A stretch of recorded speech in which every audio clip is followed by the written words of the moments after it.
أعوذ بالله من الشيطان الرجيم. بسم الله الرحمن الرحيم. السلام عليكم ورحمة الله تعالى وبركاته. الحمد لله رب العالمين، والصلاة والسلام على رسوله خاتم النبيين وعلى آله الطيبين وأصحابه الطاهرين والمؤمنين والمسلمين كلهم أجمعين، أما بعد، فقد قال الله سبحانه وتعالى في كلامه القديم والفرقان الحميد: شهر رمضان الذي أنزل فيه القرآن هدى للناس وبينات من الهدى والفرقان، فمن شهد منكم الشهر فليصم، ومن كان مريضا أو على سفر فعدة من أيام أخر، يريد الله بكم اليسر ولا يريد بكم العسر، ولتكملوا العدة ولتكبروا الله على ما هداكم ولعلكم تشكرون. صدق الله العظيم. وقال رسول الله صلى الله عليه وسلم قال الله تعالى: الصوم لي وأنا أجزي به، أو كما قال عليه الصلاة والسلام: صدق رسول الله صلى الله عليه وسلم. எல்லா புகழும் அல்லாஹு ஜல்ல ஷானஹு தஆலா ஒருவனுக்கே உரித்தாகட்டுமாக. அருமை நாயகம் முஹம்மதுர் ரசூலுல்லாஹ் ஸல்லல்லாஹு அலைஹி வஸல்லம் அவர்களின் மீதும் அவர்களின் சத்திய வழியை பின்பற்றி வாழ்ந்த சஹாபாக்கள், தாபிஈன்கள், தபஅ தாபிஈன்கள், அக்தாபுகள், அவுலியாக்கள், ஷுஹதாக்கள், சாலிஹீன்கள், நாதாக்கள், நல்லோர்கள், பெரியோர்கள், குறிப்பாக ஜும்மாவுடைய நன்னாளில் நம் அனைவர்களின் மீதும் எல்லாம் வல்ல அல்லாஹ்வின் பேரருள் என்றென்றும் நிறைவாக உண்டாவதாக. ஆமீன். அல்லாஹு ஜல்ல ஷானஹு தஆலாவினுடைய கிருபையினால் சங்கை மிகுந்த ஷாபான் மாதத்தினுடைய பெரும்பாலான பகுதிகளை கடந்து எல்லா நன்மைகளையும் தனக்குள்ளே பொதிந்து வைத்திருக்கக்கூடிய ஷஹரு ரமலானை எதிர்பார்த்த நிலையிலே அல்லாஹ் நம்மை ஆக்கி வைத்திருக்கிறான். அல்லாஹு ஜல்ல ஷானஹு தஆலா முந்தைய எந்த உம்மத்தினர்களுக்கும் கிடைக்கப் பெறாத மகத்தான மகத்துவங்களை உள்ளடக்கிய ஷஹரு ரமலான் என்று சொல்லக்கூடிய பாக்கியம் மிகுந்த ஒரு மாதத்தை அல்லாஹ் நமக்கெல்லாம் வழங்கியிருக்கிறார். அல்லாஹு ஜல்ல ஷானஹு தஆலா அவன் நமக்கு வகுத்து தந்திருக்கிற 12 மாதங்களில் வேறு எந்த மாதங்களையும் திருக்குர்ஆன் ஷரீஃபிலே அல்லாஹ் குறிப்பிடவில்லை, ஷஹரு ரமலானை தவிர. முஹர்ரம், சஃபர், ரபீஉல் அவ்வல், ரபீஉல் ஆகிர், ஜமாதியுல் அவ்வல், ஜமாதியுல் ஆகிர், ரஜப், ஷஅபான், ஷவ்வால், துல்கஅதா, துல்ஹஜ் என்கிற 11 மாதங்களில் வேறு எந்த மாதங்களையும் அல்லாஹ் ஜல்ல ஷானஹு தஆலா அவற்றின் பெயர்களையும் அல்லாஹ் திருக்குர்ஆன் ஷரீஃபிலே சொல்லவில்லை. ஒரே ஒரு மாதத்தை தான் அதனுடைய பெயரை சங்கை மிகுந்த ஷஹரு ரமலான் என்கிற அந்த வார்த்தையை திருக்குர்ஆன் ஷரீஃபிலே ரமலான் என்று சொல்லக்கூடிய அந்த மாதத்தின் பெயரை அல்லாஹ் அறிவித்து தந்திருக்கிறார். ரமலான் என்ற அரபி சொல்லுக்கு வெயிற்காலங்களுக்கு அந்த ரமலான் என்ற சொல்லை பயன்படுத்தலாம். சுட்டரிக்கக்கூடிய, பொசுக்கக்கூடிய, கரைத்து விடக்கூடிய எல்லாவற்றுக்கும் ரமலான் என்ற பெயரை சொல்லலாம். அல்லாஹு ஜல்ல ஷானஹு தஆலா ஷஹரு ரமலான் என்கிற இந்த மாதத்திற்கு இயற்கையாகவே அல்லாஹு ஜல்ல ஷானஹு தஆலா கரித்து விடுதல், பொசுக்கி விடுதல், இல்லாமல் ஆக்கி விடுதல், சாம்பலாக்கி விடுதல் என்கிற பெயர்களை எல்லாம், அர்த்தங்களை எல்லாம் கொண்ட ரமலான் என்ற பெயரை அல்லாஹ் இந்த மாதத்திற்கு அல்லாஹ் பெயராக வைத்திருக்கிறார். இயற்கையிலே அது அப்படியே அமைய பெற்றிருக்கிறது. நாம் ஷஹ்ரு ரமலானுக்கு நிறைய பெயர்களை நாம் சொல்லுவோம். பொறுமையின் மாதம்,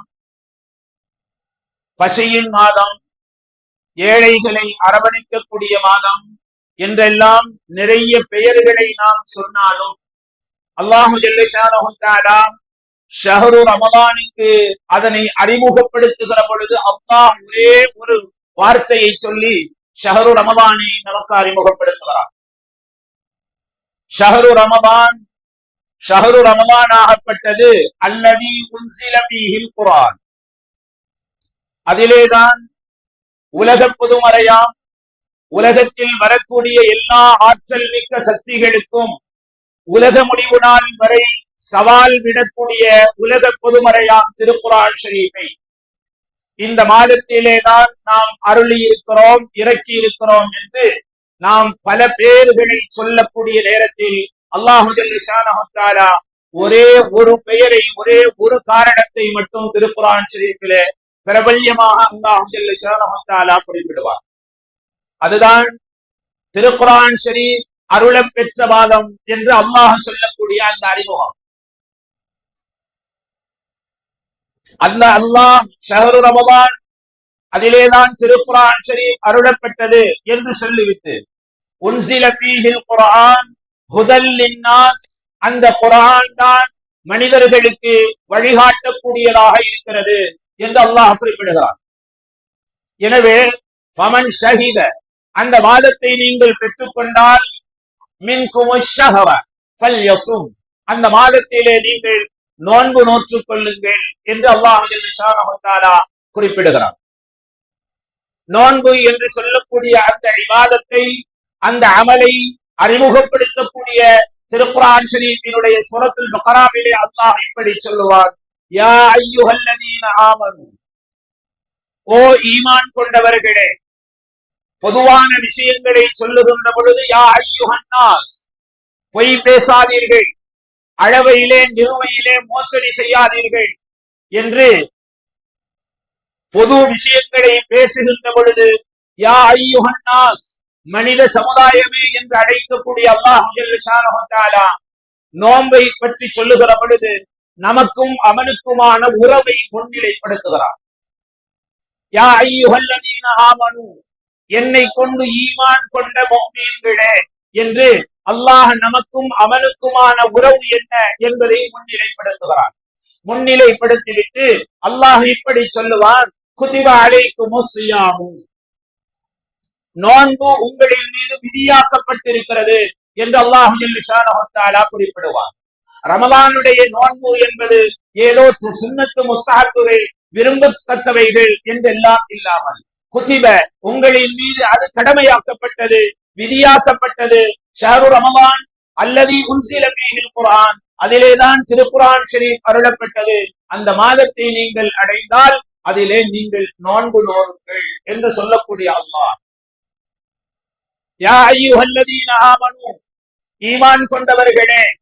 ஒரு தாய் தன்னுடைய பிள்ளையை ஆரம்ப பள்ளிக்கூடங்களுக்கு அனுப்புகின்ற பொழுது, அந்த தாய் தன் பிள்ளையிடத்திலே கல்வி ஸ்தாபனங்களுக்கு அனுப்புகிற பொழுது அந்த தாய் தனக்கும் அந்த பிள்ளைக்கும் இருக்கக்கூடிய உறவை முன்னிலைப்படுத்துவது போன்று, நான் அம்மா சொல்றேன்ல நீ செல்லம்ல, அம்மா சொல்றேன்ல நீ ஸ்கூலுக்கு போய்தான், நான் அம்மா சொல்றேன்ல இதை நீ செஞ்சுதான், நான் அம்மா சொல்றேன்ல இது மாதிரி நீ செய்யக்கூடாது என்பதாகவெல்லாம் ஒரு தாய் அந்த பிள்ளைக்கும் தனக்கும் உள்ள உறவை முன்னிலைப்படுத்தி சொல்லுவதை போன்று மற்ற எல்லா விஷயங்களையும் திருக்குர்ஆன் ஷரீஃபிலே சொல்லுகின்ற பொழுது யா அய்யுஹன்னாஸ், மனித சமுதாயமே என்று சொல்லக்கூடிய அல்லாஹ் நோன்பை பற்றி சொல்லுகிற பொழுது யா அய்யுஹல்லதீன ஆமனு, ஈமான் கொண்டவர்களே.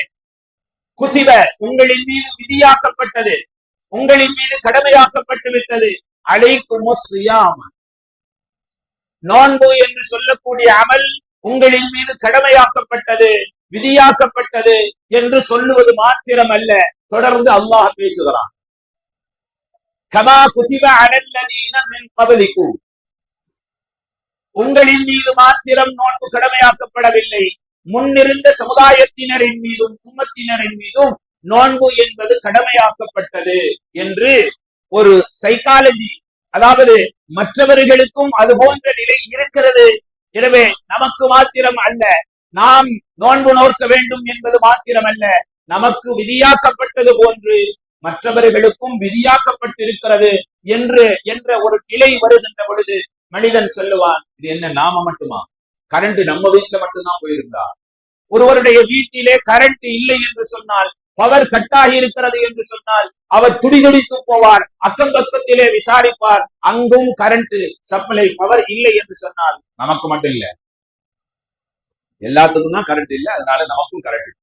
ஒரு விதமான நிம்மதி பெருமூச்சு அவர் விடுவதை போன்று அல்லாஹ் ஜல்ல ஷானஹு தஆலா நோன்பு என்று சொல்லக்கூடிய இந்த கடமையை சொல்லுகின்ற பொழுது, கமா குதிப அலல்லதீன மின் கப்லிக்கும், உங்களின் மீது மாத்திரம் இந்த நோன்பு கடமையாக்கப்படவில்லை, முன்னிருந்த சமுதாயத்தினரின் மீதும் இந்த நோன்பு கடமையாக்கப்பட்டிருக்கிறது என்று அல்லாஹ் பேசுவதனுடைய நோக்கம், ஒரு தாய் தன்னுடைய பிள்ளையை பள்ளிக்கூடத்திற்கு கல்வி கற்பதற்கு அனுப்புகிற பொழுது, தம்பி நீ மட்டுமா போற ஸ்கூலுக்கு?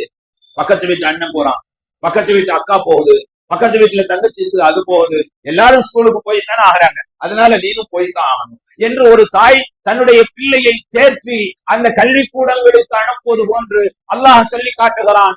கமா குதிப அலல்லதீன மின் கப்லிக்கும், உங்களின் மீது மாத்திரம் நோன்பு கடமையாக்கப்படவில்லை, முன்னிருந்த சமுதாயத்தினரின் மீதும் நோன்பு கடமையாக்கப்பட்டிருக்கிறது என்று அந்த நோன்பை கடைபிடிப்பதற்காக வேண்டி ஒரு சைக்காலஜி என்று சொல்லக்கூடிய அந்த அறிவுபூர்வமான ஒரு ஊக்க சக்தியை அல்லாஹ் நமக்கு ஏற்படுத்துகிறார்.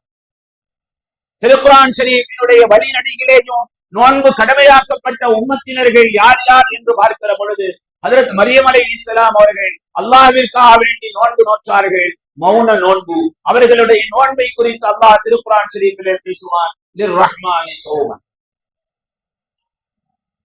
ஆண் துணை இல்லாத பிள்ளையை பெற்றெடுத்திருக்கிறாயே என்பதை போன்று யாராவது எதையாவது கேட்டால் அல்லாஹ் சொல்லித் தருகிறான், மரியமே அல்லாஹ்விற்காக வேண்டி நான் மௌன நோன்பு வைத்திருக்கிறேன், லிர்ரஹ்மானி ஸௌமன், அல்லாஹ்வுக்காக வேண்டி நான் நோன்பு நோற்றிருக்கிறேன் என்று சொல் என்று அல்லாஹ் ஜல்ல ஷானஹு தஆலா மரியம் அலைஹிஸ்ஸலாம் அவர்கள் மௌன நோன்பை கடைபிடித்ததை திருக்குர்ஆன் ஷரீஃப் சொல்லி காட்டுகிறது.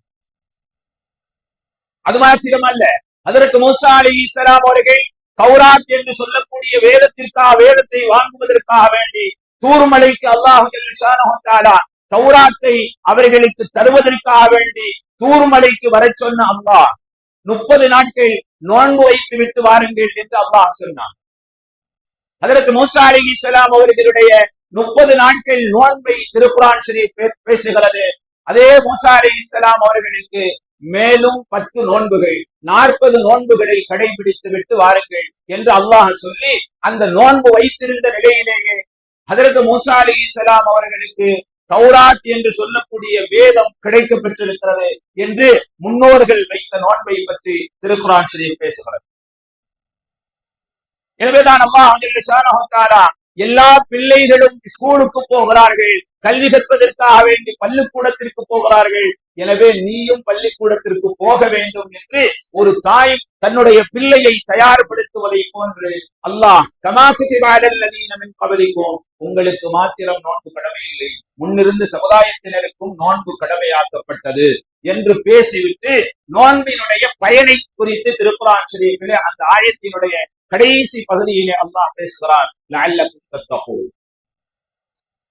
ஒரு தாய் தன்னுடைய பிள்ளையை பள்ளிக்கூடத்திற்கு அனுப்புகிற பொழுது அந்த பிள்ளையை தேர்ச்சி அந்த அக்கா மாதிரி, அந்த அண்ணன் மாதிரி, அந்த தம்பி மாதிரி நீனும் பள்ளிக்கூடத்திற்கு போனால்தான் பெரிய இன்ஜினியராக ஆக முடியும், பெரிய டாக்டராக ஆக முடியும், பெரிய அறிவாளியாக ஆக முடியும், பெரிய வக்கீலாக ஆக முடியும் என்றெல்லாம் அந்த பிள்ளையை ஆசையூட்டுவதற்காக வேண்டி தாய் பேசுவதை போல அல்லாஹ் பேசுகிறான், நீங்கள் நோன்பு நோற்றால் லஅல்லக்கும் தத்தகூன், நீங்கள் இறையச்சமுடையவர்களாக ஆகுவீர்கள். அந்த ஆயத்தை முடிக்கிற பொழுது இந்த வாசகத்தை அல்லாஹ் பேசுகிறான், லஅல்லக்கும் தத்தகூன், நோன்பு வைத்தால் அதன் மூலமாக தக்வா என்று சொல்லக்கூடிய இறை அச்சத்தை நீங்கள் பெற்றுக் கொள்ளலாம் என்று அல்லாஹ் பேசுகிறார். நோன்பை குறித்து அதனுடைய பயனை குறித்து அல்லாஹ் ஹதீஸே குதுஸியிலே பேசுகின்ற பொழுது அல்லாஹ் எந்த விதமான உணவையும் அல்லாஹ் உண்பதில்லை, எந்த விதமான பானங்களையும் அல்லாஹ் அருந்துவதில்லை, எந்த விதமான இந்த அந்த உணர்ச்சிகளை அல்லாஹ் பகிர்ந்து கொள்வதில்லை. நோன்பாளி சூரியன் உதித்தது முதல் சூரியன் மறைகின்றது வரை எதையுமே அவர் சாப்பிடுவதில்லை. நோன்பாளி சூரியன் உதித்தது முதல் சூரியன் மறையும் வரை நோன்பாளி எதையும் குடிப்பதில்லை. நோன்பாளி சூரியன் உதித்தது முதல் சூரியன் மறைகின்றது வரை ஆசை மிகுந்த இளமையான வயதுடைய மனைவி தன் பக்கத்திலே இருந்தாலும் ஆசையோடு அவளை தொடுவதில்லை, நெருங்குவதில்லை. அல்லாஹ்வும் ஆசை என்கிற விஷயத்திற்கு அப்பாற்பட்டவன். அல்லாஹ்வினுடைய தன்மைகளை நோன்பாளி ஒருவர் பிரதிபலித்துக் கொண்டிருக்கிறார். அல்லாஹ் உண்பதில்லை, நோன்பாளி உண்பதில்லை. அல்லாஹ் உணவு, அல்லாஹ் பானங்கள் அருந்துவதில்லை, நோன்பாளி எதையும் குடிப்பதில்லை. அல்லாஹ் இன்பம் துய்ப்பதில்லை, நோன்பாளி எதுவும் இன்பம் துய்ப்பதில்லை. இப்படி அல்லாஹ்வினுடைய அந்த தன்மைகளில் இருந்து மூன்று விதமான தன்மையின் அடிப்படையில் ஒரு நோன்பாளி இருக்கிறார். எனவேதான் அல்லாஹ் ஹதீஸே குதுஸியிலே சொல்லுவான், அஸ்ஸௌமு லீ, நோன்பு எனக்குரியது. தொழுகைக்கு நன்மை சொல்லப்பட்டிருக்கிறது, இஸ்ராக்கினுடைய தொழுகைக்கு நன்மை சொல்லப்பட்டிருக்கிறது, ஹஜ்ஜிற்கு நன்மை சொல்லப்பட்டிருக்கிறது, ஜகாத்திற்கு நன்மை சொல்லப்பட்டிருக்கிறது, ஏனைய எல்லா அமல்களுக்கும் நன்மை சொல்லப்பட்டிருக்கிறது. குர்ஆனிலே ஹதீஸிலே ஒரே ஒரு வார்த்தையை உங்களால் எடுத்து காட்ட முடியாது, நோன்பிற்கு இவ்வளவுதான் சவாப் என்று எடுத்து காட்ட முடியும். நோன்பிற்கான நன்மைகள் எங்கேயும் குறிப்பிட்டு சொல்லப்படவில்லை. மாறாக நோன்பிற்கு அல்லாஹ் சொல்லுகின்ற பொழுது அஸ்ஸௌமு லீ வ அனா அஜ்ஸி பிஹி, நோன்பு எனக்குரியது, அதற்குரிய கூலியாக நான் என்னையே தருகிறேன் என்று அல்லாஹ் பேசுகிறான். வேறு எந்த அமல்களுக்கும் இது போன்ற சவாபுகளை அல்லாஹ் நிர்ணயம் செய்யும். உலகத்திலே இருக்கக்கூடிய எல்லா முஸ்லிம்களையும் ஒரு மாதம் பட்டினியாக போட்டு அந்த பட்டினியாக இருக்குகின்ற பொழுது அவர்கள் சாப்பிடாமல் இருக்கக்கூடிய அந்த சாப்பாடுகளை எல்லாம் என்ன அல்லாஹ் எடுத்துக்கொள்ள போகிறானா? இல்லையே. குல் ஹுவல்லாஹு அஹத் அல்லாஹு ஸமத், அல்லாஹ் எந்த விதமான தேவைகளும் இல்லாதவர். பிறகு நோன்பினுடைய நோக்கம் என்ன? ஒரு 12 மணி நேரம் ஒரு அடியான் உண்ணாமல் குடிக்காமல் இன்பம் அனுபவிக்காமல் இருக்குகிற பொழுது ஷைத்தானுடைய ஊசலாட்டங்கள் அடியிலே சென்று மலக்குமார்களுடைய தன்மைகள் உயரத்திலே வரும், நல்ல அமல்கள் செய்வதற்கான வாய்ப்புகள் அவனுக்கு ஏற்படும். பசியிலே ஒரு மனிதனை போடுகின்ற பொழுது ஆன்மீக சிந்தனை ஏற்படும். உங்களுக்கு ஒரு குறிப்பை சொல்ல வருவேன். வயிறு காலியாக இருக்கிற பொழுது ரூஹு சந்தோஷமாக இருக்கும். வயிறு காலியாக இருக்கிற பொழுது ரூஹு சந்தோஷமாக இருக்கும். ரூஹு சந்தோஷமாக இருக்கிற பொழுது வயிறு காலியாக இருந்தாக வேண்டும். வயிறு காலியாக இருக்கிற பொழுதுதான் ஆன்மீகத்தினுடைய சிந்தனை, அல்லாஹ்வினுடைய சிந்தனை, மலக்குமார்களுடைய சிந்தனை மிகைத்து போயிருக்கும். நபிகள் நாயகம் ஸல்லல்லாஹு அலைஹி வஸல்லம் அவர்கள் சொல்லுவார்கள், குழந்தை பிறக்கிற பொழுது அழுகிறது, குழந்தை பிறக்கிற பொழுது குழந்தை அழுகிறது, கூடி நிற்பவர்கள் எல்லாம் சிரிக்கிறார்கள். குழந்தை பிறக்குகிற பொழுது குழந்தை அழுகிறதே, அதற்கான காரணம் என்னவென்று நபிகள் நாயகம் ஸல்லல்லாஹு அலைஹி வஸல்லம் அவர்கள் சொல்லுகின்ற பொழுது ஷைத்தான் அந்த குழந்தையை உலகத்திற்கு வருகிற பொழுது ஓங்கி ஒரு குத்துகிறான். மலக்குமார்களும் அந்த குழந்தையை ஓங்கி குத்துகிறார்கள். ஷைத்தானுடைய தாக்கமும் அங்கே இருக்கிறது, மலக்குமார்களுடைய தாக்கமும் அங்கே இருக்கிறது. யாருடைய தாக்கம் மிகைத்து போயிருக்கிறதோ அப்படியே அந்த குழந்தை வளரும் என்ற ஹதீஸினுடைய விளக்க உரைக்கு ஏற்ப ஒரு மனிதன் பசியோடு இருக்கிற பொழுது ஆன்மீகத்தினுடைய சிந்தனை அவனுக்கு, பசியோடு இருக்கிற பொழுது ஃபகீர்களை, மிஸ்கீன்களை, யாசகம் கேட்கக்கூடியவர்களை இவன் பசியோடு இருக்கிற பொழுது அவர்களுடைய பசி என்ன என்பதை இவன் உணர்வதற்கான மிகப்பெரிய வாய்ப்புகள் இருக்கிறது. ஆனால் புளிச்சேப்பக்காரனுக்கு பசியோடு இருக்கக்கூடிய அந்த ஃபகீருடைய, யாசகம் கேட்பவருடைய அந்த நிலை பசியேப்பக்காரனுக்கு நிச்சயமாக தெரிய முடியாது. அல்லாஹு ஜல்ல ஷானஹு தஆலா நோன்பின் மூலம் பல்வேறு எதிர்பார்ப்புகளை நோன்பிற்கு உள்ளே அல்லாஹ் ஆக்கி வைத்திருக்கிறான். மலக்குமார்களுடைய தன்மை மிகைக்க வேண்டும், மிருகத்தனமான தன்மைகள் அங்கே குறைக்கப்பட வேண்டும். மாத்திரமல்ல, உலகத்திலே ஃபகீர்களாக மிஸ்கீன்களாக வறுமையிலே தவிக்கக்கூடிய, அந்த யாசகம் கேட்கக்கூடிய, பசியிலே தவிக்கக்கூடிய அந்த மனிதர்களுடைய நிலை என்ன என்பதை அல்லாஹ் நோன்பின் மூலம் உணர வைக்கிறான். எனவேதான் நபி ஸல்லல்லாஹு அலைஹி வஸல்லம் அவர்கள் நோன்பை பற்றி சொல்லுகிற பொழுது, நோன்பு என்பது வெறுமனே குடலுக்கு மாத்திரம் நோன்பல்ல, வாய்க்கு மாத்திரம் நோன்பல்ல. நோன்பு என்பது கை, கால்கள், சிந்தனை, காது, கண், உணர்வுகள், இவைகள் அனைத்தும் நோன்பை கடைபிடிக்க வேண்டும். வெறுமனே உண்ணாமல் பருகாமல் இருப்பது மாத்திரம் நோன்பு அல்ல. நோன்பின் எதிர்பார்ப்பே அவரிடத்திலே ஆன்மீகத்தினுடைய சிந்தனை அதிகப்பட வேண்டும் என்பதுதான் நோன்பினுடைய நோக்கமே. ஆக நோன்பு என்று சொல்லக்கூடிய அந்த அமல்களை, மற்ற எல்லா நல்ல அமல்களையும் தன்னுள்ளே வைத்திருக்கக்கூடிய ஷஹ்ரு ரமதான் நம்மை நோக்கி வருகிறது. அந்த ஷஹ்ரு ரமதானை வரவேற்பது நம்முடைய கடமையாக இருக்கு. அஹ்லன் வ ஸஹ்லா மர்ஹபா யா ஷஹ்ரு ரமதான், வருக வருக ரமதானே. இதுவெல்லாம் வரவேற்பிற்குரியதாக ஆகாது. ரமலானை வரவேற்பது என்பது ரமலான் வருவதற்கு முன்னால் ரமலானிலே நம்முடைய நேர காலத்தில் எப்படி செலவழிக்கப்பட வேண்டும் என்பதை இப்பொழுதே தீர்மானிக்க வேண்டும்.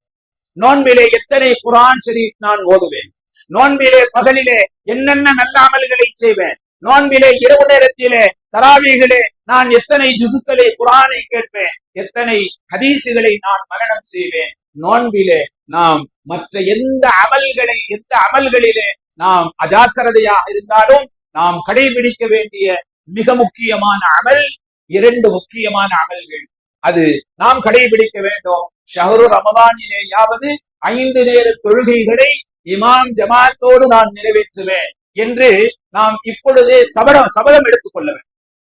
அடுத்து, நோன்புடைய மாதத்திலே ஹராமான எந்த உணவுகளையும் நோன்பின் போது சஹருக்கோ இஃப்தாருக்கோ, நோன்பின் போது ஹராமான முறையிலே சம்பாதிக்கப்பட்ட பொருளாதாரத்தின் வழியாக நான் நோன்பை வைப்பதோ நோன்பை திறப்பதோ அவற்றிலே நான் ஈடுபட மாட்டேன்.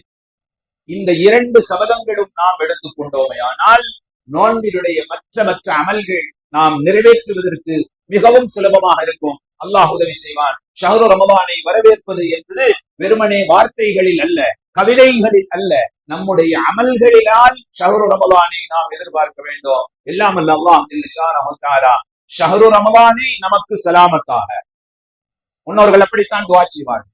யா அல்லாஹ், ஷஹ்ரு ரமதானை எங்களுக்கு சலாமத்தாக ஆக்கி கொடு, எங்களை ஷஹ்ரு ரமதானுக்கு சலாமத்தாக ஆக்கி கொடு. ஷஹ்ரு ரமதானிலே நாங்கள் நோய்வாய்ப்பட்டு விடக்கூடாது. ஷஹ்ரு ரமதானிலே நாம் முழுமையாக அமல் செய்ய வேண்டும். ஷஹ்ரு ரமதானிலே நம்முடைய ரூஹ் பறிக்கப்பட்டு விடக்கூடாது. ஷஹ்ரு ரமதானிலே நோன்பு நோக்க முடியாதவர்களாக நான் ஆகிவிடக் கூடாது. அல்லாஹ் இடத்திலே இப்படி துஆ செய். அல்லது ஷஹ்ரு ரமதான் சலாமத்தாக எங்களிடத்திலே வர வேண்டும். கடந்த 2-3 வருடங்களுக்கு முன்னால் சிந்தித்து பார்த்தால் ஷஹ்ரு ரமதான் நமக்கு கிடைக்கப் பெறுவது, அதிலே அமல் செய்வது எவ்வளவு பெரிய பாக்கியம் என்பதை நம்மால் உணர முடியும். கொரோனா என்று சொல்லக்கூடிய வியாதி வந்த நேரத்திலே ஷஹ்ரு ரமதான் நமக்கு கிடைக்கப் பெறவில்லை, முழுமையாக அமல் செய்ய முடியவில்லை. 2 கோரிக்கைகள், 2 துஆக்கள். யா அல்லாஹ், ஷஹ்ரு ரமதானை எனக்கு சலாமத்தாக ஆக்கி கொடு, என்னை ஷஹ்ரு ரமதானுக்கு சலாமத்தாக ஆக்கி கொடு. எல்லாம் அல்லாஹ் ஜல்ல ஷானஹு தஆலா ஷஹ்ரு ரமதானை பெற்று அதிலே அமல் செய்து அந்த அமல்கள் கபூலியத்தாக ஆகக்கூடிய நல்ல நசீபை அல்லாஹ் நமக்கும் உங்களுக்கும் தந்தருள் புரிவானாக.